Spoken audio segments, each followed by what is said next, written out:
आपका भक्ति के सागर में स्वागत है। मैं आपके लिए पौराणिक कथाएं लेके आती हूँ। अगर आपको पसंद आए तो प्लीज़ सब्सक्राइब कीजिए। षष्ठ तिला एकादशी पूजा विधि। प्रातःकाल स्नान के बाद भगवान विष्णु की पूजा करें और उन्हें पुष्प धूप आदि अर्पित करें। इस दिन व्रत रखने के बाद रात को भगवान विष्णु की आराधना करें, साथ ही रात्रि में जागरण और हवन करें। इसके बाद द्वादशी के दिन प्रातःकाल उठकर स्नान के बाद भगवान विष्णु को भोग लगाएं और पंडितों को भोजन कराने के बाद स्वयं अन्न ग्रहण करें। षष्ठ तिला एकादशी की पौराणिक कथा इस प्रकार है। धार्मिक मान्यता के अनुसार एक समय नारद मुनि भगवान विष्णु के धाम बैकुंठ पहुँचे। वहाँ उन्होंने भगवान विष्णु से षष्ठ तिला एकादशी व्रत के महत्व के बारे में पूछा। नारद जी के आग्रह पर भगवान विष्णु ने बताया कि प्राचीन काल में पृथ्वी पर एक ब्राह्मण की पत्नी रहती थी।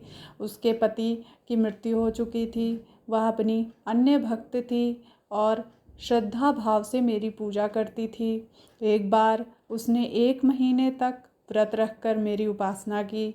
व्रत के प्रभाव से उसका शरीर तो शुद्ध हो गया, परंतु वह कभी ब्राह्मण एवं देवताओं के निमित्त अन्नदान नहीं करती थी। इसलिए मैंने सोचा कि यह स्त्री बैकुंठ में रहकर भी अतृप्त रहेगी। अतः मैं स्वयं एक दिन उसके पास भिक्षा मांगने गया। जब मैं उससे भिक्षा की याचना की तब उसने एक मिट्टी का पिंड उठाकर मेरे हाथों पर रख दिया।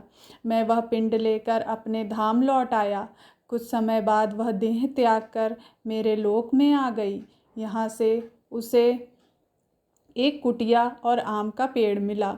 खाली कुटिया को देखकर वह घबराकर मेरे पास आई और बोली कि मैं तो धर्मपरायण हूँ, फिर मुझे खाली कुटिया क्यों मिली।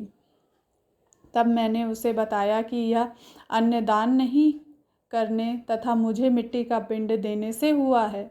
मैंने फिर उसे बताया कि जब देव्य कन्याएं आपसे मिलने आए तब आप अपना द्वार तभी खोलना जब तक वे आपको षष्ठ तिला एकादशी के व्रत का विधि विधान न बताएं। स्त्री ने ऐसा ही किया और जिन विधियों को देव कन्या ने कहा था उस विधि से षष्ठ तिला एकादशी का व्रत किया। व्रत के प्रभाव से उसकी कुटिया अन्न धन से भर गई। इसलिए हे नारद, इस बात को सत्य मानो कि जो व्यक्ति इस एकादशी का व्रत करता है और तिल एवं अन्न दान करता है उसे मुक्ति और वैभव की प्राप्ति होती है। बोलो विष्णु भगवान की जय।